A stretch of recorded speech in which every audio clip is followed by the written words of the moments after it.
Welcome, welcome, welcome to Story Time with me, Miss Sheila. I hope you're having a wonderful and beautiful day. Today's story, I have the words believe out in a little mouse and Simba the lion. As the story we're going to read is about a mother for Coco, or Choco. And it's like how he needs to believe for a mama. So let's get into the story, okay? Okay. Oh, I don't know if I said, I hope you're having a wonderful and beautiful day.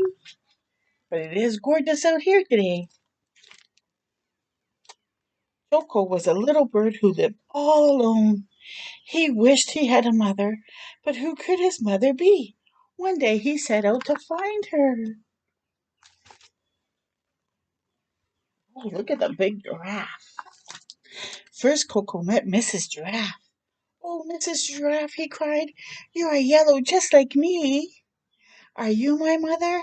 I'm sorry, sighed Mrs. Giraffe, but I don't have wings like you.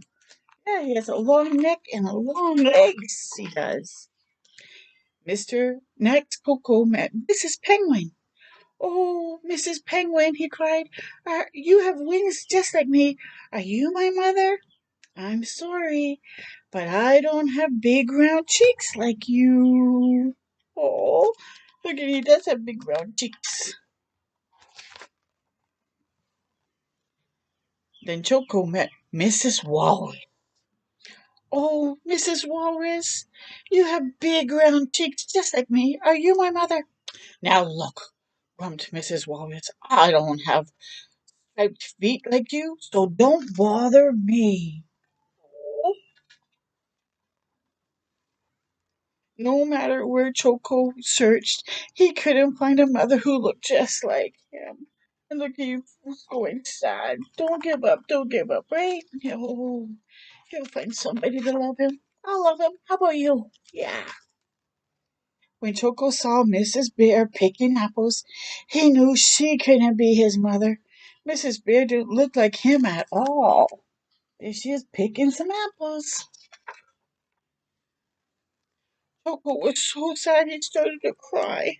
Mommy, mommy, mommy, mommy, mommy, I need a mommy. Mrs. Bear came running. Look at even her apples are falling out. That's what a good mama does.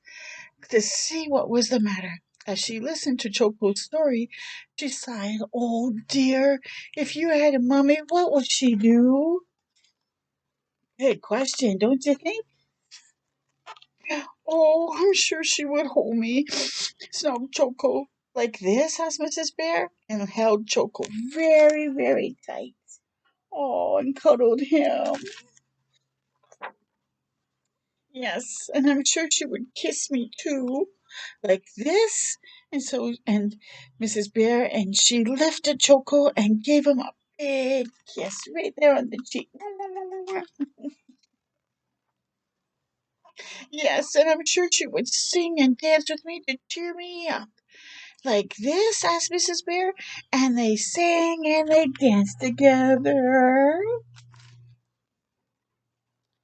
When they stopped to rest, Mrs. Bear turned to Choco and said, Choco, maybe I could be your mother. You? Oh,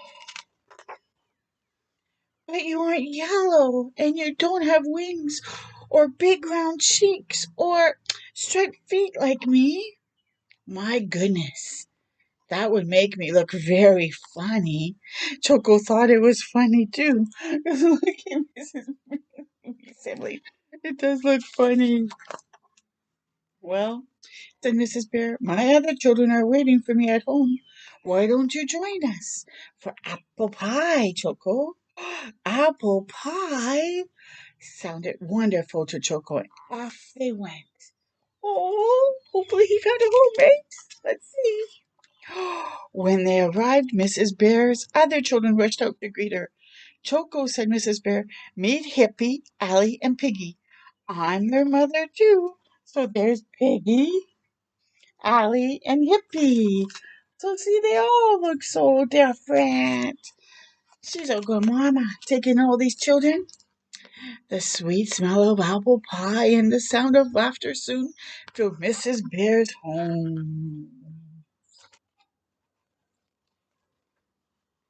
After their delicious treat, Mrs. Bear gave all of her children a big warm bear hug, and Choco was very happy that his new mummy looked just the way she did.